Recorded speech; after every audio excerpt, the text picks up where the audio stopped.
8 jours après, Aimé était à son ouvrage, et rien n'avait changé du superbe entourage. Ratissant les massifs, un garçon jardinier travaillait dans le parc un peu plus printanier. Les bergers des panneaux, gardant la même pose, offraient leur agnelet orné d'un collier rose. Et l'ancêtre, campé sur son fougueux cheval, livrait plus que jamais son combat triomphal. L'ouvrière cousait quand les deux demoiselles arrivèrent gaiement en toilette nouvelle, se ressemblant toujours comme deux gouttes d'eau.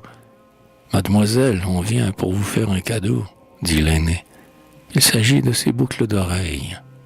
Nous les portons, ma sœur et moi, toujours pareilles, et nous distribuons parfois nos vieux bijoux.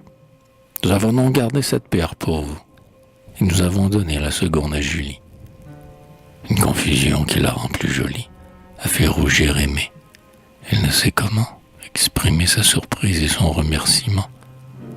Mais avant qu'elle puisse assembler ses paroles, « Laissez-nous faire », ont dit les deux charmantes folles, car elles sauteraient volontiers au plafond, tant leur cœur est joyeux du plaisir qu'elles font. Et chacune aussitôt s'empare d'une oreille qui, sous l'émotion, devient chaude et vermeille. Fait en un rien de temps le travail compliqué, d'enlever de son trou le pendant de plaqué acheté par Aimé à la boutique à 13 et d'y substituer, tout en souriant d'aise, la frêle tige d'or où frissonne un saphir. Elle est blonde, cela lui convient à ravir. Quel bonheur, un miroir, vite, qu'elle s'y voit.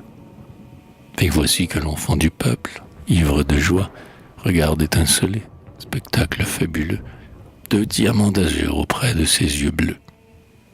Quoi, ces oreilles-là, vraiment, ce sont les siennes?